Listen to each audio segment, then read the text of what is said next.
Whoa, what are you guys doing here? I don't have anything scheduled for right now. What? No.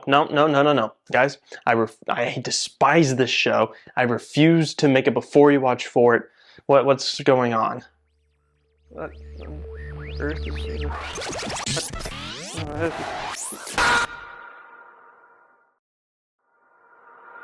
Hey yo, how it do? Welcome to the Figure Pub Man here, and today I will give you a brief recap for what you need going into She-Hulk Attorney at Law. I don't use trailers or marketing because they have spoilers throughout, but I will be using these movies and shows throughout the vid.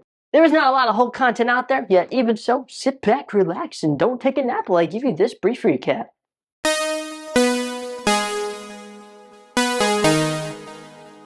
Even though The Incredible Hulk came out first, let's rewind the clock back to a later release, that being Captain America: The First Avenger. During WW2, the United States and the Nazi offshoot organization known as Hydra each had these souped-up dudes dubbed super soldiers, Hydra's leader being the Red Skull and the US of A having Captain America. Steve Rogers was this thin 4F man, but his values and shining example persuaded the US Army to choose him as the first American super soldier. These two dudes remained the only supers in the war because the brain of the soup serum was killed off. Cap defeated Red Skull and Hydra and piloted the big plane of doom into the Arctic with him still inside, but he was frozen over and thawed out around 70 years later.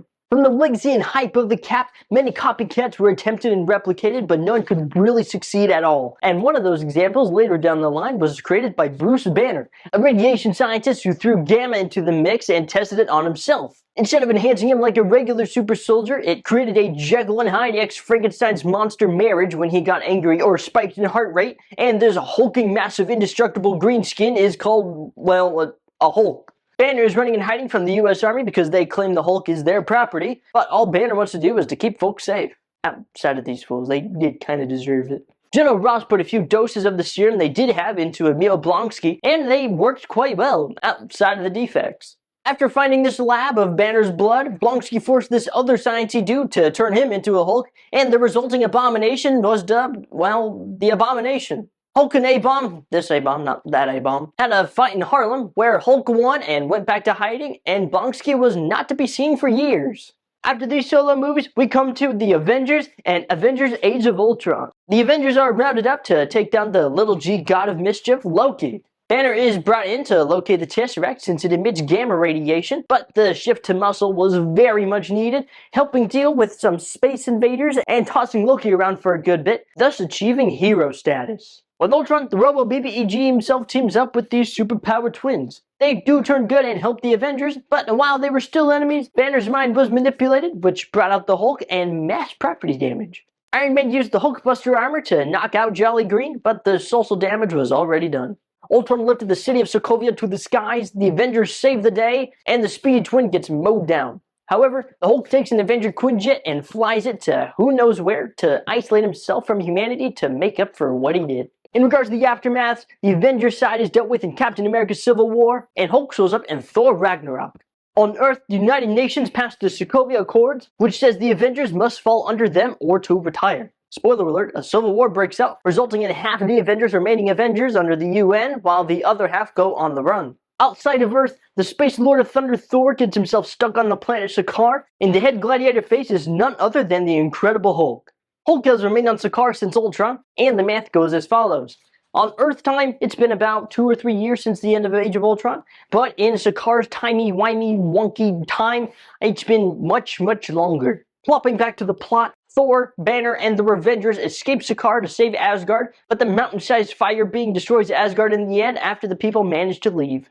Why couldn't they say it was volcano-sized? Why did they insist on mountain-sized? No clue. Big L. However, a happy moment quickly becomes dread as another Avengers movie arrives on the horizon. Avengers Infinity War Endgame has the purple Hulk-sized tyrant named Thanos fight Hulk-sized Hulk and wins, so human-sized Banner warns of Thanos' arrival. Hulk does not want to cooperate no more, so Banner joyrides another Hulkbuster until Thanos easily solos him a second time around, gets what he wants, and snaps his magical fingers to dust half the universe's people. Banner gets assist points in the rematch, but nothing was done for 5 whole years. In that time, Banner and Hulk fused into a Hulk with Banner's consciousness. I'm so confused. The detail on what happened? Not really known. Is it ultimately important? Not really known. The Avengers discover time travel, assemble together to assemble their own working power glove, and when it came to figuring out who should make the Uno reverse, Professor Hulk volunteered since there would be a lot of radiation. Banner makes the snap, but his arm is left severely cooked. In the final fight against Grimace, Iron Man makes a second nano glove and treats Thanos the way he treated many others, but raw dogging all that power as a simple human was too much for him and he RIP'd. This is sad for Banner because outside of being a good colleague, Iron Man was one of the few people who actually understood him. As for the last time we saw any Hulk activities, Shang-Chi and the Legend of the Ten Rings finally puts Abomination back into the spotlight, although with a different appearance and fighting against the Sorcerer Supreme. In case you think I'm capping, Spider-Man No Way Home confirms that Sorcerer Supreme shifted from Doctor Strange to Wong because of the so-called blip. Outside of the cage fight, which was shown to be an agreed-upon deal, the Source Sub shows up later in the Ten Rings alongside a human-sized Banner, which is still in the cast. My guess is it's easier for a human arm to heal quicker or easier than it is for a Hulk arm, but this is not a fully regular Banner. We see this in the IMAX versions, as IMAX version shows he has something on his arm, likely an inhibitor, that actually keeps him in the human form. Looking at other non-regular human things, the Asgardians did successfully establish New Asgard on Earth, as seen in Avengers Endgame and in Thor Love and Thunder. Skrulls are filling in for secret jobs on Earth under Nick Fury. We see a new interest in super soldiers in The Falcon and the Winter Soldier, and Ms. Marvel teases the existence of the mutants in the MCU. An antagonistic force throughout the Ms. Marvel show is actually the Department of Damage Control, which we were first introduced to in Spider-Man Homecoming. Iron Man created Damage Control to clean up spills with alien or otherwise advanced tech, and in Spider-Man No Way Home, they acquired the Stark drones established in Spider-Man Far From Home, and we see them then being used when chasing Ms. Marvel. These drones are kitted out the wazoo, including some top-tier cannons already developed by Stark Industries that were made to stop the Hulk. The only reason SM got out of the DDOC's hands was because of the blind lawyer Matt Murdock, who is popularly known by Marvel fans as Daredevil and not popular in universe as catching a brick is not heavily questioned. How did you just do that? I'm a really good lawyer. Given the show is attorney at law, that is about all I could do to tie it to past things, and this is also all the Hulk jumbo that we have so far. If you enjoyed this brief recap, rub it in Figureman's face by letting me know in the comments below, and like and sub here so that all the tips and referrals go to me instead of him. Anyway, Pupman out, and au revoir.